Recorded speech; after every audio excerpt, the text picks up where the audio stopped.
오늘도 주님 앞에 나오신 여러분 모두를 주님의 이름으로 축복합니다. 여러분, 교회 하면 떠오르는 단어가 혹시 있으실까요? 저는 교회 그러면 무지개가 언제부턴가 이렇게 떠올라요. 무지개를 보면 또 교회가 생각나요. 특히 안디옥 교회가 연상됩니다. 교회는, 이 무지개는 우리가 아는 대로 노아의 홍수 그 이후에 하나님이 주신 약속이지요. 그래서 무지개가 뜨면 아름답습니다. 근데 성경을 잘 읽다 보면 이 무지개가 하나님의 영광의 상징인 것을 볼 수가 있습니다. 창세기, 제가 성경을 몇 구절 뽑아봤어요. 창세기 9장, 여기는 이제 하나님이 처음으로 무지개를 보여주시고 그런 장면이에요. 내가 내 무지개를, 하나님의 무지개라고, 내 무지개를 구름 속에 두었나니 이것이 나와 세상 사이의 언약의 증거니라. 하나님과 세상의 언약의 증거로 무지개, 이 무지개는 하나님 거예요. 하나님의 거를 줬다, 보여줬다. 구름 속에 둔 걸 보여준다, 이래요. 그 다음 9장 16절에 다시 한번 말씀하셔요.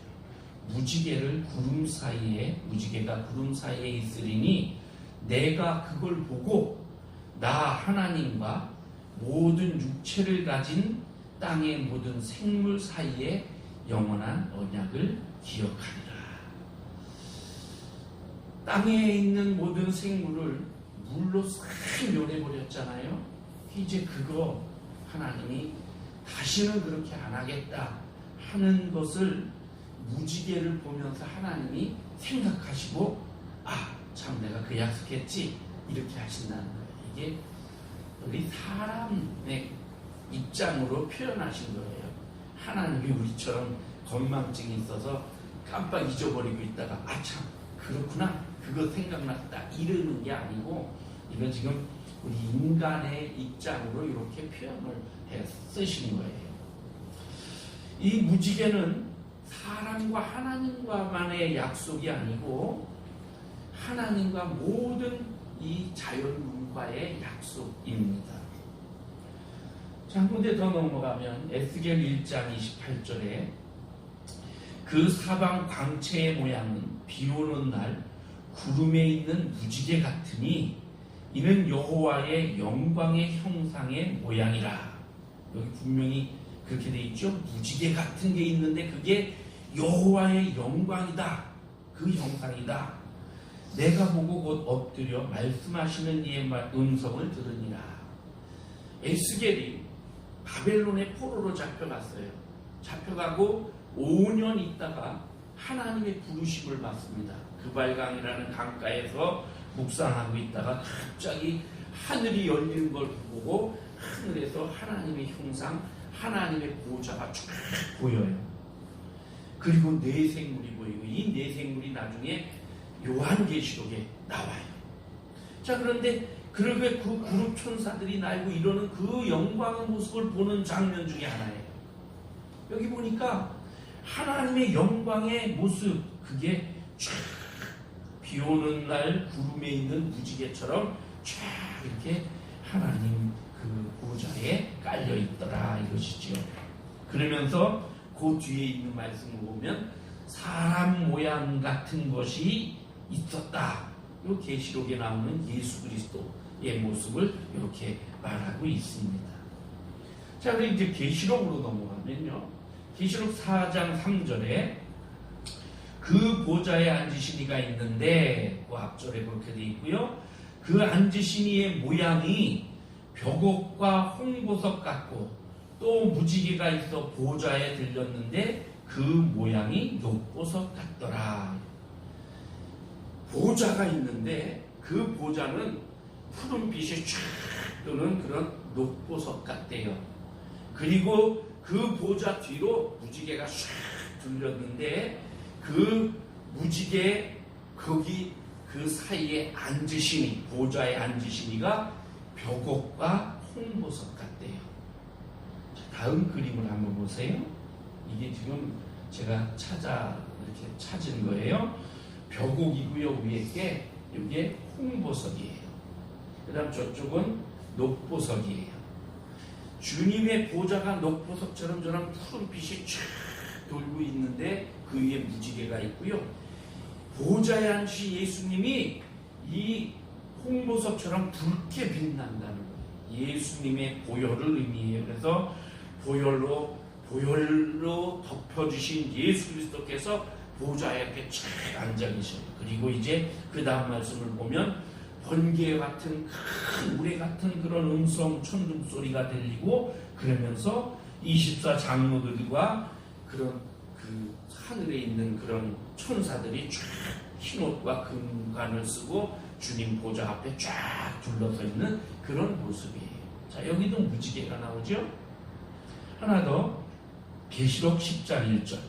내가 또 보니 힘센 다른 천사, 이게 그리스도 예수님을 상징합니다.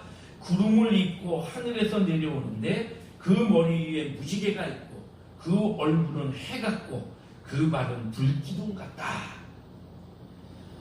힘센 천사 한 분이, 이게 예수 그리스도를 상징한다 그랬죠. 그분이 구름을 쫙 입고 구름에 휩싸여서 하늘에서 쫙 내려오는데 그 머리가 무지개로 쫙 이렇게 되어 있다는 거예요. 그리고 얼굴이 해같이 빛나고 발은 불기둥같이 붉은 그런 모습으로 이렇게 쫙. 이 예수님께서 10장에 나오는 예수님께서 두루마리로 쫙 피시는데 이게 다니엘서입니다. 다니엘서에 예언된 마지막 때의 그 예언을 쫙 펼치면서 이 예언이 다 이루어진다, 그렇게 말씀하셔요. 자, 이 무지개는 하나님의 영광, 하나님의 임재를 상징해요. 그래서 창세기에서 내 무지개를 보여주겠다, 이렇게 하시는 것이죠. 하나님이 계시는 곳에 무지개가 있어요. 그런데요, 언제부턴가 이 무지개를 사탄이 장악해버렸어요. 이 무지개를, 하나님의 영광의 무지개를 인간의 죄, 인간의 더러운 것, 음란한 것, 이것으로 가려버렸어요. 자, 여기 여러분 무지개 사진이 여기 있고요. 저쪽에도 무지개 형상이 있어요. 이쪽에 있는 사진은 무지개 사진을 찍어놓은 것을 제가 이렇게 사진에서 발췌한 거고요. 그 옆에 있는 저 깃발, 그리고 저 상징, 이거는요 동성애자들의 깃발이에요. 동성애자들의 상징이에요. 로마서에 보면 썩어지지 아니하는 하나님의 영광을 썩어질 것으로 바꾸었느니라 그러면서 막 책망을 하죠. 영광의 하나님의 이 무지개를 동성애자들이 자기들의 상징으로 사용했어요. 사탄이 그렇게 이용을 했죠. 그래가지고 처음에는 7개 색 무지개에다가 핑크빛을 넣어가지고 8개 무지개색을 하다가 이제 시간이 지나면서 그걸 6개로 줄였어요. 그래서 빨주, 노초, 파, 보 이렇게 6개의 무지개로 저 위에 있는 깃발 그렇게 바꿨습니다. 그래서 이 동성애자들이 무슨 퀴어 축제를 하거나 무슨 모습 할 때 이걸 가지고 막 흔들면서 우리를 드러낸단 말이에요. 외국에서, 저는 외국에 많이 나가보지 않았는데 외국에서는 그런다고 해요. 이런 무지개 색깔 팔찌를 꼈거나 그런 옷을 입었거나 그런 가방을 들었거나 이러면 암시를 하는 거예요. 나는 동성애자다 하는 암시를 주고 있다 그래요. 어쨌든 하나님의 영광이에요, 이 무지개는. 그런데 잘못 사용하고 있는 것이죠. 제가 교회를 교회하면 무지개가 연상이 된다, 무지개하면 교회를 생각하게 된다 그랬잖아요. 왜 그런가 하면요, 이 무지개가 7가지 색깔, 이건 이제 우리가 보는 색깔이 빨주노초 파남보 7개 색인데, 하나님이 보시면 아마 더 세미한 눈으로 보시기 때문에 천사들이 보거나 하나님이 보면 더 많은 색깔일 수도 있어요. 우리 인간은 그냥 빨주노초 파남보로 보이는 거죠. 그 빛의 굴절에 의해서. 어쨌든 그 7개의 색깔이, 다양한 굴절을 가진 색깔이 모여서 하나의 조화를 이루는 거잖아요. 교회가 그렇다는 거예요. 교회가 다양한 사람들이 모여서 서로 협력하고 돕고 그러면서 조화를 이루는 게 교회라는 거죠. 제가 신학교에 들어갔을 때요, 신학교에 들어가서 얼마 안 돼서 사람들하고 이렇게 교제를 하고 이러는데, 그런 얘기를 해요. 누가 우리 선배 중에, 한 3, 4년 선배 중에 한 분이 가톨릭의 수녀님을 이렇게 해가지고 수녀님을 한테 편지를 쓰고 이래서 수녀님을 꼬여서 결혼을 했다, 이런 얘기를 해요. 그래서 그냥 그런가 보다 했어요. 근데 나중에 보니까 이분이 저 청량리 그 막 범죄의 소굴 그곳에서 바퍼를 하시는 목사님이더라고요. 우리 교단의 최일도 목사님이라는 분이에요. 1988년도부터 청량리에서 바퍼 공동체를 했어요. 그래서 그냥 거기 불황자들도 많고 이런 거기 청량리 역전 앞에 거기서 큰 솥을 걸고 밥을 하고 국을 끓여가지고 그냥 퍼주는 그 일을 시작했는데, 이것이 점점점 유명해져가지고 지금은 제가 찾아보니까 전 세계 10개의 나라에서 17개의 분원이 돼가지고 밥퍼, 빵퍼, 꿈퍼, 헬퍼, 일퍼 이런 식으로 해가지고 막 지금 그런 세계로 막 이 운동을 하고 있어요. 근데 이분이 이런 밥퍼 운동을 하면서 그러면서 이제 다일 천사병원, 뭐 그다음 다일 작은 천국, 다 피스메이커, 이런 북한에서 온 사람들, 북한 주민을 위한 거, 그 다음에 설곡 다일 공동체, 이런 여러 가지 일을 했어요. 근데 이분이 세운 교회 이름이 다일교회예요. 이 다일이 뭐냐면 다양성 속의 일치라는 뜻이에요. 그래서 참 이름 잘 지었다, 저는 그렇게 생각을 했는데, 다일 공동체, 다양한 속에서 하나를 이루는 것, 무지개잖아요. 국적이 다르고 인종이 다르고 얼굴이 다르고 생각이 다르고 다 달라요. 취미도 다르고 학력도 다르고 다 다른 사람들이 모여서 같은 신앙으로 같이 예배드리고 같이 신앙을 고백하고 같이 주님을 위해서 일하는 것, 이게 교회예요. 믿음의 사람들이 이렇게 다일 공동체를 이루고 무지개를 이루는 거죠. 자, 오늘 본문 속에 안디옥 교회가 나와요.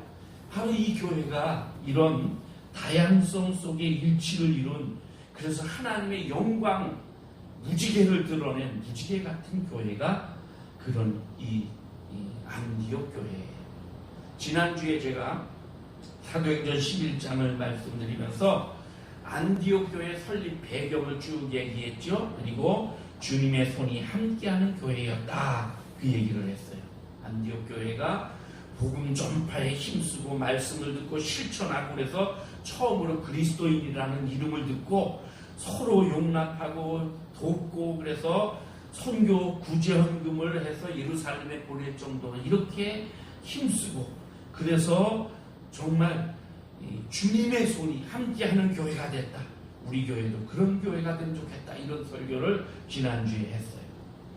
지난주에 말씀드린 것처럼 안디옥 교회는 2개 있어요. 비시디아 안디옥이 있고 수리아 안디옥이 있고요. 그런데 우리가 말하는 이 안디옥은 수리아 안디옥 교회예요. 셀루큐스라고 하는 왕이 알렉산더 대왕이 죽고 나서 한 지역을 다스리며 왕이 돼가지고 자기 아버지를 기념해서 그래서 16개의 아버지 이름으로 안디옥이라는 도시를 세웠는데 그 중에 하나가 이 시리아 안디옥, 수리아 안디옥이죠. 여기 옛날 그 당시만 해도 인구가 50만이나 사는 그런 큰 대도시였어요. 그래서 로마, 이집트의 알렉산드리아 이어서 세 번째로 큰 도시였다 이래요. 이 안디옥 교회에 훌륭한 인물들이 많았어요. 선지자와 교사, 그래서 영적으로 그다음 지식적으로 훌륭한 사람들이 있는가 하면 지역적으로도 저 헬라서부터 아프리카까지 여러 지역에 있는 사람들이, 귀족도 있었고 천민도 있었고 이래갖고 다 모여서 이 사람들이 기도하고 그리고 성령이 지시하심을 따라서 이방의 선교사로 바나바와 사울을 보냅니다. 신령한 인재가 참 많았어요. 그래서 그 인재들을 이제 살펴볼 거예요. 보세요. 안디옥 교회 일꾼들 첫 번째는 바나바입니다. 지난주에 말씀드린 것처럼 구브로 출신이고 목회자입니다. 안디옥에 흩어진 이 그리스도인들이 흩어져서 복음을 전했는데 안디옥에서 교회가 크게 성장한다 이 말을 듣고 예루살렘 교회가 거기 믿음을 바르서게 하기 위해서 잘 양육시킬 그런 일꾼을 보내자 해서 이 바나바를 보냈단 말이에요. 바나바는 가까이 있고 이 안디옥 옆에 구브로 섬 거기 출신이에요. 그래서 같은 지역 출신도 있고 그러니까 그 사람을 보내자 해서 이 바나바, 원래 이름이 요셉입니다. 요셉을 보냈습니다. 성경에 보니까 이 사람 착한 사람이요 성령과 믿음이 충만한 사람이라고 돼 있어요. 이 사람은 바른 지도자였어요. 그래서 하나님의 안디옥 교회에 가서 하나님의 은혜를 먼저 봅니다. 하나님 은혜를 보고 그리고 모든 성도들에게 주님과 동행하라 이렇게 가르치면서 교회가 성장을 해요. 이 바나바가 아마 자기 자신부터 믿음으로 말씀으로 살려고 노력했을 거예요. 그런 모습을 보여줬을 거예요. 이 바나바는 위로의 사람입니다. 원래 이름이 요셉이었는데 사람들을 위로하고 격려하고 이런 일을 잘하니까 사도들이 요셉이라는 이름이 있음에도 그냥 위로의 위로자 바나바 이렇게 불려서 다들 그렇게 알고 있단 말이지. 이 바나바는 교회를 사랑하고 주님을 사랑했어요. 그래서 주님을 위해서 희생하고 헌신했고요. 교회를 위해서 자기 땅을 팔아서 사도들 앞에 헌금으로 내놨어요. 지난주에도 제가 잠깐 말씀드렸지만 헌금 아무나 하는 거 아니에요. 믿음이 없으면 못해요. 돈이 없어서 못하는 게 아니고 믿음이 없어서 못하는 거예요. 사랑이 없으면 못해요. 주님을 사랑하는 마음이 있는 자가 드리는 거예요. 교회를 사랑하는 사람, 그 사람이 교회를 위해서 드리는 거예요. 내가 우리 교회의 한 일원으로서 내 책임을 다한다. 그런 성도로 섬긴다는 그 사랑이 없으면 주님께 드릴 수 없어요. 하나님께 감사하는 마음이 없으면 드릴 수 없어요. 교회 아무리 오래 다녔어도 재산이 많아도 못 드려요. 여러분 헌금하는 거 어떤 사람은 헌금하는 게 뭐가 아까우냐? 아까워요. 저는 아까워요. 솔직하게. 이 돈으로 내가 다른 거 필요한 거 사고 맛있는 거 사 먹고 뭐 귀한 돈인데 이걸 주님 앞에 드린다는 거 아까워요. 그런데 그런 아까운 마음보다 주님께 대한 믿음, 주님께 대한 사랑, 또 주님께 대한 감사가 더 크기 때문에 이 아까운 것, 내 소중한 것을 주님 앞에 드리는 거예요. 바나바가 그랬어요. 그랬더니 이걸 보고 아나니아 삽비라 부부가 따라했잖아요. 억지로 믿음도 없고 사랑도 없고 감사도 없고 그러는데 억지로 흉내내다가 오히려 안함만 못하게 되버렸죠. 그래서 오히려 그런 이 불행한 일을 당했죠. 바나바는 겸손한 사람이었어요. 그래서 자기의 성품과 삶으로 교인들을 가르치면서 더 지식적인 것을 가르치고 싶다. 그래서 가까운데 저 다소에 있는 사울을 모시고 오잖아요.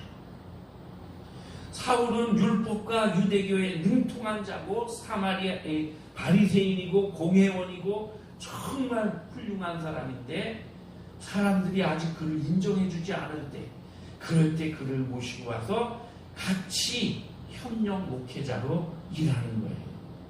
대부분의 목회자들이 자기 자존심 때문에 자기 부족한 것을 인정 안 하려고 해요. 나는 이런 부분이 부족해. 이거 인정 안 하려고 해요. 그리고 자기 자리를 남에게 양보하려고도 안 해요. 그런데 이 바나바는 그러지 않았어요. 자존심 내려놓고 자기 자리에 사울을 데려다 앉히고 같이 협력하면서 목회를 해요. 그래서 이 안디옥 교회가 커진 이유는 그 부흥의 기초는 바나바였다는 거예요. 그가 안디옥에 온 후에 큰 무리가 더하여졌다. 지난주 말씀에 그렇게 되어 있어요. 두 번째 일꾼은 니게르라 하는 시므온입니다.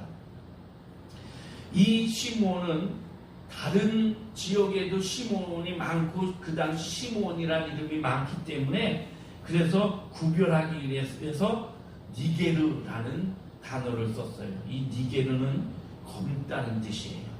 피부색이 검고 아마 아프리카가 고향인 것 같아요. 그래서 많은 성경학자들 중에 어떤 많은 분들, 절반은 안 되지만 몇몇 분들은 이 니게르라 하는 시므온, 이 사람이 예수님 십자가 대신 진 구레네 시몬이다. 이름이 같고 아프리카 출신이기 때문에 그렇게 보는 거예요. 이 사람이 안디옥 교회에 예수님 십자가 대신 지고 그리고는 아프리카로 가려고 그러다가 이 안디옥에 정착을 하면서 안디옥에서 이렇게 일하지 않았을까, 이렇게 추측하는 거예요. 이건 추측이지 정확한 건 아닙니다. 어떤 다른 문헌이나 기록이 없기 때문에. 어쨌든 이 니게르라고 하는 시므온은 외모적으로 검다는 이 핸디캡을 극복하고 묵묵히 이 안디옥 교회를 섬기는 그런 일꾼이었습니다. 그 다음에 세 번째는 구레네 사람 루기오입니다. 이 구레네 사람 루기오는 빛이라는 뜻입니다. 구레네 시므온, 그 사람이 요 앞에 말한 니게르라는 시므온인지는 모르지만 어쨌든 이 루기오는 구레네 시므온하고 같은 고향 지역 사람이에요. 구레네는 지난주에도 얘기했지만 키레네라고 하는 리비아의 아프리카 북쪽에 있는 북아프리카의 리비아의 해양 도시라고 했죠. 2023년 9월 달에 큰 홍수가 나가지고 그래서 막 이 좋은 여러 가지 옛날 그런 것들이 다 유실되고 이랬다는 뉴스가 있었어요. 이 루기오는 또 일부 학자들, 그리고 처음 교회가 시작되고 얼마 안 되어서 속사도 시대라고 하는데 그때에는 이 루기오를 누가복음과 사도행전을 기록한 누가라고 생각을 했다고 해요.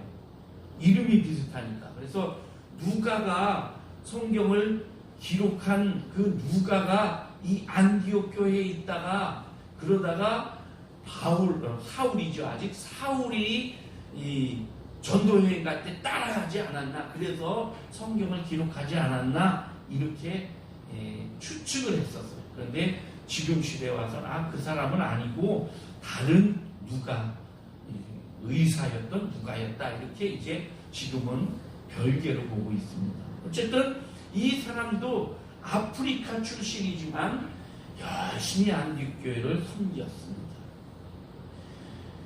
네 번째 사람은 본붕왕 헤롯의 젖동생 마나임입니다. 헤롯의 젖동생, 헤롯은 누구냐면 헤롯 안티파스의 안티파스입니다. 이 사람의 젖동생이라니까 형제인 거예요. 이 아버지는 같은데 어머니가 다를 수 있어요. 어쨌든 형제, 젖동생으로 같이 어머니 젖을 먹고 유모의 젖을 같이 먹고 컸다는 거예요. 그러면 이 사람은 귀족이고 왕족이에요. 헤롯과 같이 뛰어놀고 성장했어요. 그런데 이 사람은 자기의 그 왕족이라는 것 이거 내려놓고 자기의 그 왕족들, 그 친척들 다 의지하지 않고 하나님을 의지했어요. 이 만화에는 히브리어로 무나헴입니다. 그래서 무나헴이라고 이름이 전해지고 있어요. 궁중에 있었으면 아주 고관으로 편하게 누리며 살 수 있었는데 그걸 다 내려놓고 안디옥 교회에 와서 안디옥 교회를 섬기고 있었다는 거지요. 그 다음에 일꾼은 사울입니다. 여러분 사울은 우리가 잘 많이 설교를 통해 들었지요. 이 사울이라는 뜻은 옛날 사울 왕이 있었잖아요. 사울 왕이 베냐민 지파 사람이에요. 이 사울도 베냐민 지파 사람이에요. 그래서 자기 조상 중에 훌륭한 사람 이름을 따서 사울이라고 이름을 지은 거예요. 사울은 구한다, 요청한다 이런 뜻이에요.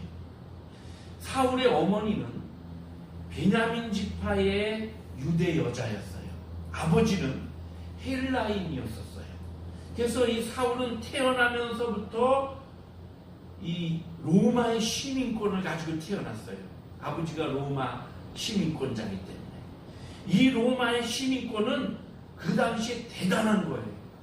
그래서 벼슬을 하는 사람도 이거 돈 주고 살려고 막 애를 쓰고 수많은 돈을 주고 그 시민권을 겨우 살 정도였어요. 그래서 이 사도행전도 보면 천부장을 지내는 사람이 내가 이거 난 돈 주고 샀는데 넌 날 때부터 가졌다고 이러면서 막 사울 앞에서 쩔쩔매지요. 사울의 고향은 아까도 얘기한 것처럼 다소입니다. 북쪽으로 조금 더 올라가서 여기는 헬레니즘 문화가 중심이 있고 그리고 철학이 막 성행한 그리고 큰 대학도 있는 교육도시였습니다. 이 사울의 부모는 사울이 태어났을 때 이 아이를 그 좋은 교육도시에서 키우지 않고 예루살렘으로 데리고 와서 예루살렘 당대의 최고의 랍비인 가말리엘에게 맡겼어요. 교육을 시켰어요. 그래서 이 가말리엘 문화에서 율법을 배우고 성경을 배웁니다. 이 가말리엘은 사내들인 공회, 그 당시 유대의 국회 같은 거죠. 그 공회를 움직일 수 있는 영향력 있는 지도자였어요. 이 가말리엘의 아버지가 힐렐 학파라는 학파를 만들어요. 그 당시에 바리새인들에게는 두 개의 큰 학파가 있었어요. 샴마이 학파와 힐렐 학파.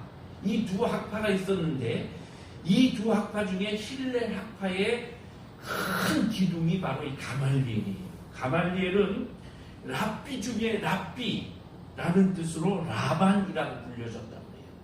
랍비들 중에서도 최고인 사람을 라반이라고 불러요. 이 가말리엘이요. 다른 기록들에 보면 이 가말리엘은 아버지의 영향을 받고 또 이 사울의 영향을 받고 이렇게 여러 가지 영향을 받아서 예수님을 믿었던 게 아닐까 이렇게 추측을 합니다. 다른 기록에 그렇게 나와요. 사도행전 5장에 보면 예수님 제자들이 예수님을 막 성령 받고 나가 예수님을 전하다가 붙잡혀서 공회에 잡혀갔습니다. 그래서 공회에 잡혀가서 재판을 하려고 그러는데 종교 지도자들이 막 뿔이 나고 노해가지고 이놈들을 다 잡아 죽여버리자. 그리고 막 그렇게 막 씩씩거리고 있을 때 성경에 보니까 바리새인 가말리엘은 율법 교사로 모든 백성에게 존경을 받는 자라.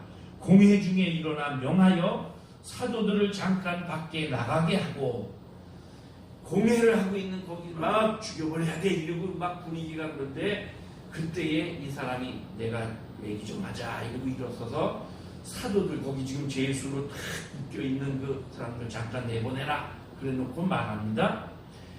이스라엘 사람들아, 너희가 이 사람들에게 대해서 어떻게 하려고 하는 거 이거 조심해라. 전에 드다라고 하는 사람이 일어나가지고 막 자기를 나타내면서 막 내가 메시아다 이래가지고 400명이나 막 따라다녔는데 그가 그러다가 죽으니까 다 흐지부지 돼버리고 말았다. 그리고 호적할 때 예수님 태어날 때 호적했잖아요. 그 호적할 때에 갈릴리 유다라는 사람이 일어나가지고 백성들을 끌고 다니면서 막 그럴 때에 그러다가 그 사람이 또 죽으니까 다 흩어지고 흐지부지 됐다. 내가 너희들한테 말하는데 이 사람들 상관하지 말고 그냥 내버려 둬라. 만약 이게 사람에게서 난 거면 저 사람들 드다나 유다처럼 그렇게 막 조금 그러다가 다 지풀에다 없어져 버릴 것이다. 그런데 만약에 저 사람들 하는 행동이 진짜 하나님께로부터 났다면 너희가 그거 아무리 죽이려고 해도 못 죽인다. 그럴 뿐 아니라 너희는 하나님을 대적하는 자가 된다. 그러니까 조심해라. 그렇게 말을 해요. 그러니까 거기 있던 이 공회원들이 듣고 야 맞아 이러면서 사도들을 불러서 매를 때리고 예수 전하지 마 이러고서 그냥 내보내 죽여버리려고 했는데 사도들이 밖에 나와서 예수의 이름으로 능력받는 것 그걸 기뻐하면서 공회에서 나와서 교회로 돌아가서 교회에 가서 막 보고를 합니다. 자, 이 사람이 바로 가말리엘이에요. 그런데 사울은 가말리엘이라는 이 사람의 수제자였어요. 그러니까 지식이 아주 대단하지요. 열심도 대단하지요. 그런 사람이 이 안디옥 교회의 일꾼으로 왔어요. 이 사람이 나중에 이름을 바꿉니다. 바울로. 왜 사울을 바울로 바꿨을까? 사도행전 1장부터 13장 8절까지는 바울이라는 이름이 한 번도 안 나와요. 사울이라는 이름만 계속 나와요. 사울이 스데반을 죽이고 그 다음에 이 다메섹에 가다가 회심하고 예루살렘에 갔다가 또 고향으로 갔다가 안디옥 교회에 왔을 때까지 사울만 나오는데 그러다가 이 사람이 선교사로 파송되어 가지고 그래서 1차 전도여행 가서 구브로라는 섬에 들어갔다가 거기서 서기오 바울이라는 총독을 만납니다. 그 총독이 나랑 좀 얘기 좀 하자. 네 복음을 내가 듣고 싶다. 그래갖고 그래서 총독을 만나서 총독에게 예수님을 전해요. 그때에 성경에 보니까 바울이라고 하는 사울이 이름을 바꿨어요. 그때 이름을 사울이었는데 바울이라고 바꿔서 총독 앞에서 성령이 충만해서 그에게 복음을 전합니다. 그리고 나서 그때부터 사도행전 13장 9절부터 끝날 때까지 사울이라는 이름을 한 번도 안 나와야지. 바울로만 나와요. 율법에 능통한 자고 바리새인이고 공회원이고 이랬던 이 사울이 바로 안디옥 교회의 주역이었어요. 자, 그래서 이렇게 5명, 여기 5명만 기록되어 있는데 더 많았을 거예요.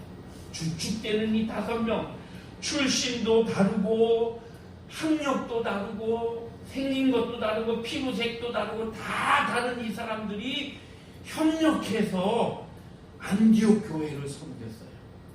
그리고 기도할 때에 성령께서 이르시는 대로 내가 불러서 세우는 이 2사람 사울과 바나바 이 2사람을 해외에 선교사로 보내라. 이래서 선교사로 보내는 거죠. 이 5사람 외에도 많은 사람들이 안디옥 교회에 있었어요.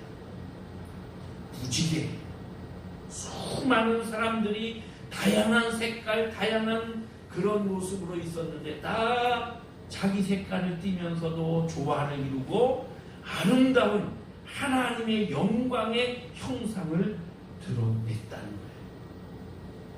오늘 저는 우리 교회가 이런 공동체가 되기를 소망합니다. 우리 교회가 안디옥 교회처럼 다양한 사람들이 많이 모이는 교회 되기를 바랍니다. 여러분, 한 어머니 뱃속에서 태어난 형제도 다 다르잖아요. 성격도 다르고 좋아하는 것도 다르고 취미도 다르고 삶이 달라요.